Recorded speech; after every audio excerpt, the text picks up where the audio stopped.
Ain't no ass Steppin with Marcus J. Thank y'all, everybody that's listening to us. Be down with us. 804-402-2893 is the number to dial to be part of the flagship show at Legacy Internet Radio. Ain't no ass Steppin Marcus J. Heard here every single Monday night from 7 p.m. until 9:30. We appreciate those folks that are listening to us. We got some new folks listening to us on TuneIn. We thank you.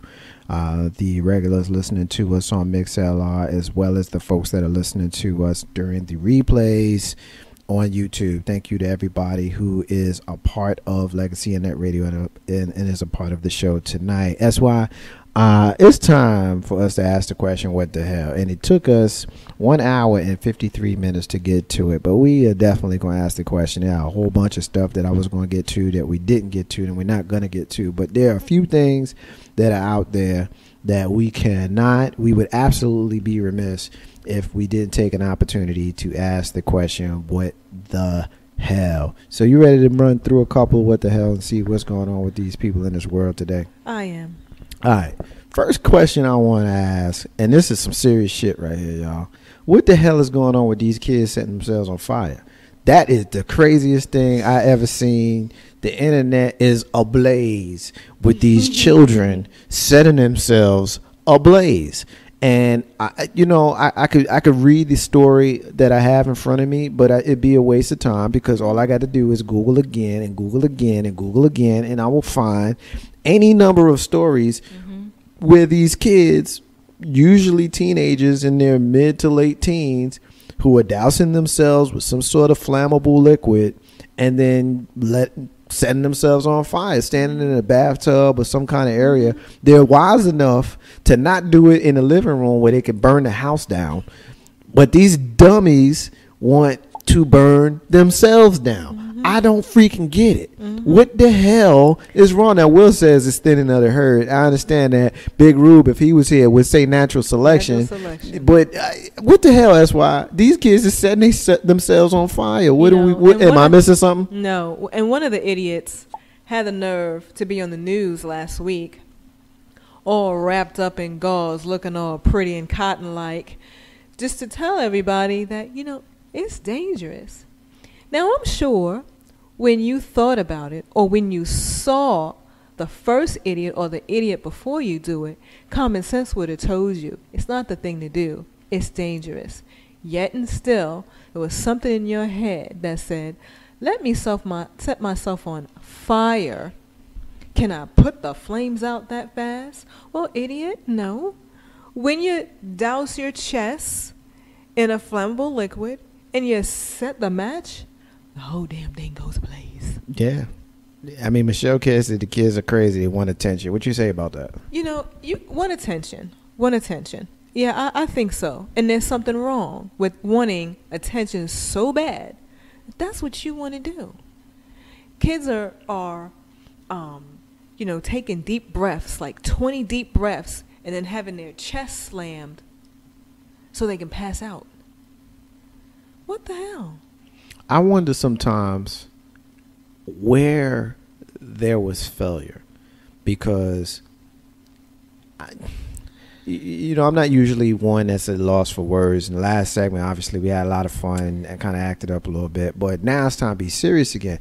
It's like, where have we dropped the ball as parents, as a society, as a culture, where the children want to display some sort of whatever it is they're displaying by choosing to light themselves on fire? You know what, Marcus? You can't really say, I don't know. I don't know where the failure or where the link did not connect, where the chain broke in the brain that common sense doesn't dictate.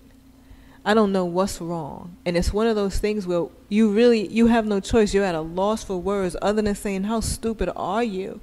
And something's wrong. Something's wrong that you would think that this is what you should do. Joy says, why? Yeah, I mean, it leaves you like, really? What can you say? What can you say? I'll give you an example. I don't have pets, but I have fish. I've had fish for years. I like fish. And I recently had to change my fish tank. I had to get a new one. And so in the process of getting a new one, I upgraded. I got a bigger tank.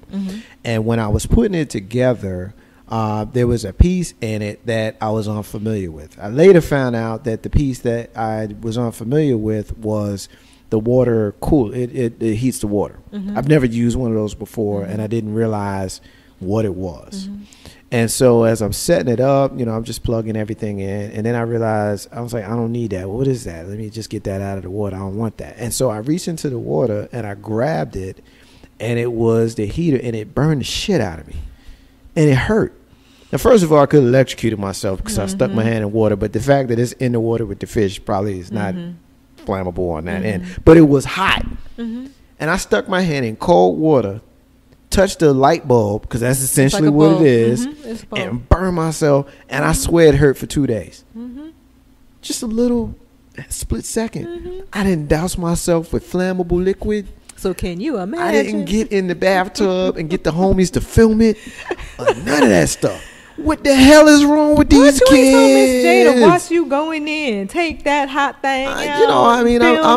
I'm the one that does the fish tank thing, so that's not really Mama J and Miss J's thing. It's kind of my thing.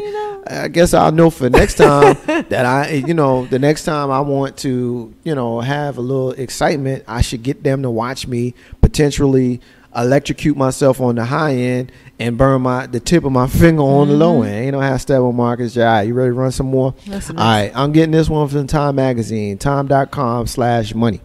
This one pissed me off. I wanted to do this last week, but the time got away from us, so we didn't get around to it. Similar to the stories that I wanted to do tonight that we're going to get to next week. But this was a holdover from last week. This is about a New York City apartment building that will have separate doors for low-rent tenements.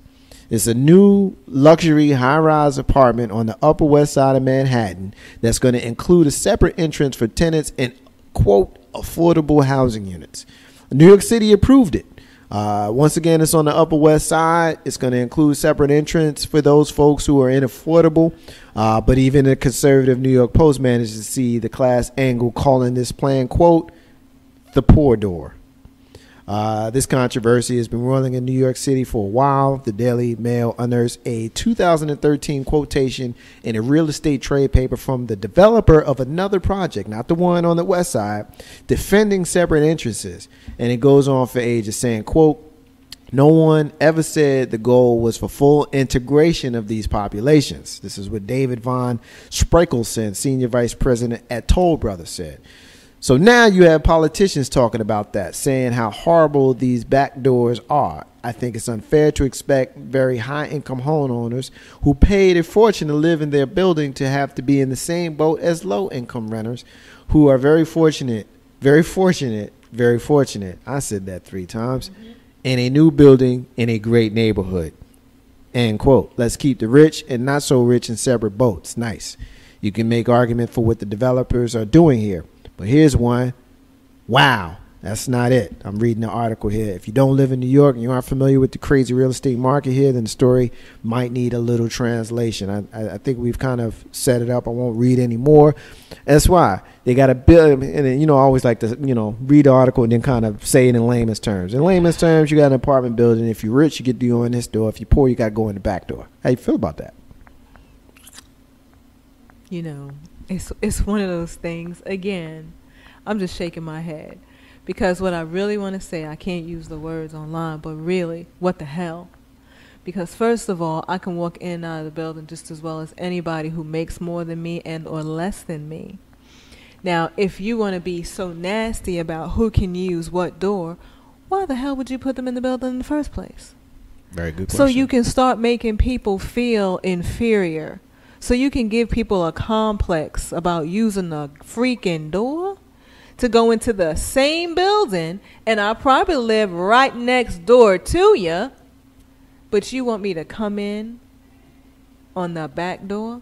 Back door. Hell I will. Back door entrance. Joey said, what the hell? What the hell is right? So tell me, when I walk in and out, what tells you whether or not I can get in? Maybe I have a separate card that'll open the door for me than you. I'm pretty sure that's exactly how they do it. So you can tell that I'm, not as privileged as you. Yeah, pretty much. Kiss my. I think it's pretty simple. I don't even know that I need to say anymore. I mean, you know, I said a long time ago, and I continue to say that while people of color are people, and Will says, "What's next? Colored entrance, white entrance." Well, yeah. you read in my mind, because that's exactly where I was going. You know, while we live in a country where people of color are the people who are more obviously discriminated against, I think that the way our country is going with a lot of the classism that we're getting, I think that it's going to come down to a situation where it's about your money. It's about rich and it's about poor, because the truth is, you know, if you got $1 million and you black versus having $100 and you white, you still black. Don't get it messed up. You still black, but you're going to have a lot more privileges than that white dude that doesn't have any money. And so it's a situation where our country is going towards a rich and a poor, eliminating the middle class. I think that's the reason why the tax structure is the way it is. I think that's the reason why middle class people carry the heavy burden of our country, whereas the rich people pay a lower amount of taxes and the poor people can't. And the people in the middle class, if you can aspire out of it, then you may end up being part of that upper class. If the weight of carrying a country buries you and crushes you, you're going to end up in that lower class. And that's the unfortunate thing. And I think a situation like this apartment building in New York City is a blatant example of how they throw it right in your face and make it seem like, yeah, that's what we're doing. What you going to do about it? I mean, and the government of New York City approved it, because they wouldn't have been able to do that unless they had governmental type of support. What the hell? What the hell? Ain't no how Steppin with Marcus J. Two more. Jack somebody's access card to the front. Boy, please. Hey, but you try to clone that joint. The next thing you know, your ass going to be going to jail because you couldn't go in the right door at where you live. Think about that. Like, what's the penalty for going in that door? So I live right next to the rich person. Right? I mean, but yeah, exactly. What is the penalty for going in the rich people door? You know what? You're going to get evicted. You're going to get kicked out of the building because you already have the privilege of living in the building. You ought to be lucky you live in the building. You know, we're giving you a nice lavish apartment. So make it your business to go through the poor door. Yeah, and if you don't, if you don't go in the right door, you know you're gonna have some consequences and repercussions. This just in, poor door burnt down. Oh my! Yeah, Joy said amen to that. Ain't no ass Steppin Marcus J. We talked about a threesome earlier, and I'm getting this article from the Huffington Post. Orlando DeWitt is a brother in North Dakota. He was having a menage a trois with the homie. Orlando DeWitt was with the homie. He was with his homie Ashley Hunter. Him and Ashley had met in prison. The tryst went down on February 8th after the two of them left a Fargo, North Dakota bar and went to Hunter's house for a party.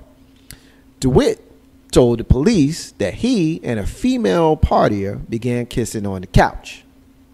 And when Hunter joined in, the woman began to perform oral sex on Hunter, while DeWitt was having intercourse with her. But when Hunter asked to switch positions with DeWitt, he refused. It wasn't going down like that for him. This is when the threesome took a turn for the worse. Hunter reportedly threatened to F him up and kill him. And then he pulled out a 12-inch butcher knife from his couch and stabbed DeWitt twice as he attempted to run away. The North Dakota Fox affiliate reports that DeWitt ran outside naked and called the police from a cell phone. Police found him bleeding and surrounded the apartment complex. Hunter was later arrested on charges of aggravated assault and an unrelated warrant. The victim was hospitalized with non-threatening injuries. We're still investigating what exactly happened inside, what Lieutenant Joel Vettel said. Of course, Hunter, no shocker, has a criminal history, which includes theft convictions, robbery convictions, and a 2010 aggravated assault conviction. The unrelated warrant stems from an unpaid child support. The current charge is punishable by up to 5 years in prison, a $5,000 fine, or both. Again, translation: menage a trois gone wrong. That's why. What you think? Well, I can tell you what didn't happen. Well, listen, is the girl all right? Will wants to know if there's no rape charge. You know, why no rape charge? I mean, the article doesn't allude to the lady having no problems here. There's no problem with her. This between the fellas. Listen, the problem is he couldn't get what he was getting, so he got mad. But I guess, you know, he should have turned that around before old boy journeyed in. Michelle K said, shaking my head, they just say no to threesomes. Just say no to threesomes, man. I mean, if you didn't have a good reason before to not let your homie get in, you know, because there's a song, ain't no fun if the homies can't have none. Oh yeah, my God. You can still have fun without the homies. Because if you got the wrong homie, your ass might just get stabbed. Ain't no hashtag Mark J. All right, this is the last one. I'm getting this one from theexaminer.com. More ratchet and bullshit and silliness. I don't even know how to start this one. Yeah. All right. There was a crash of Facebook on August 1st, and it sent the residents in Los Angeles into a state of panic, resulting in an onslaught of 911 calls.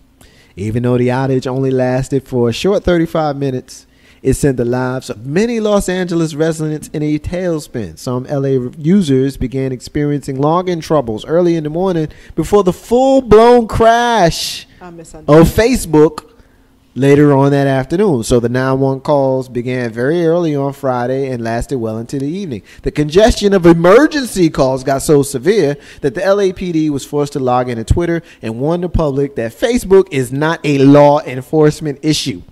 Of course, Facebook immediately posted a rather short and concise apology online saying, quote, "Sorry, something went wrong. We're working on getting this fixed as soon as we can," end quote.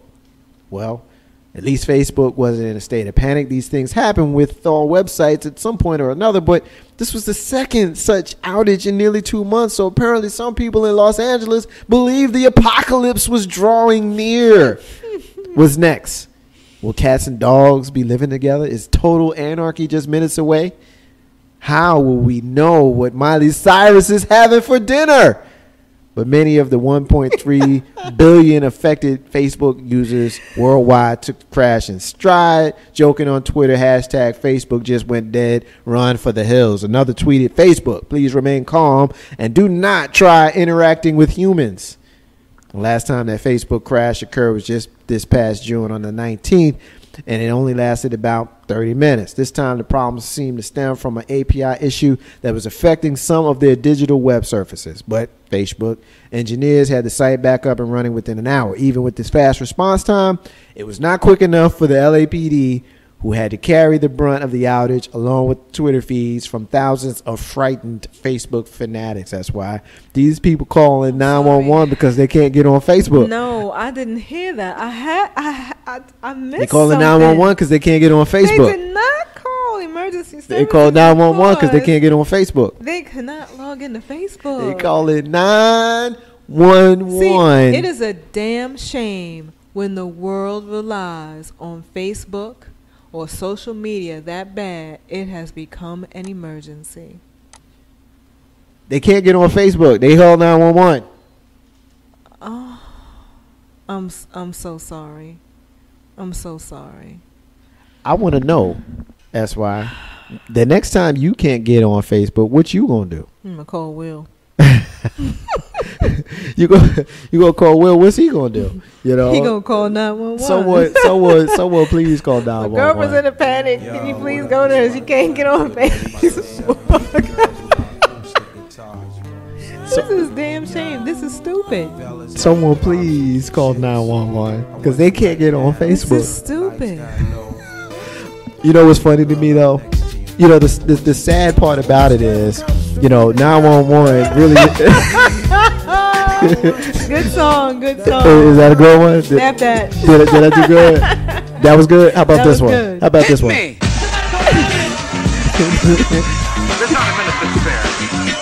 How about that one? It's really bad. It's a joke. 911 is a joke. 911 is a joke. How about Facebook is a joke? How about that? Going. Oh. That's terrible. That is just absolutely crazy. These people done lost their What's damn wrong mind. with y'all? I don't Come know. on. I don't know what's going on with these people. They can't get on Facebook, so they call 911. I think that their accounts should be shut down. Forever. Shut down. Shut it down.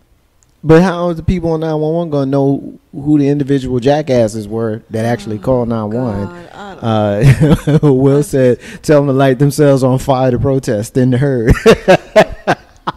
Yeah, Will. Yeah, that's my brother Will. I don't believe you said that. Yeah, he did. He did. He did. He And he's did. laughing. I know he's laughing. I can't say that I blame him. Ain't no #, Marcus J. All right, y'all. We gonna take our final break Poor of the night. fools. Poor fools. Poor fools. And when we come back, we got our rants, we got our closings. All of the what the hell that we were gonna do tonight, we're gonna do them next week.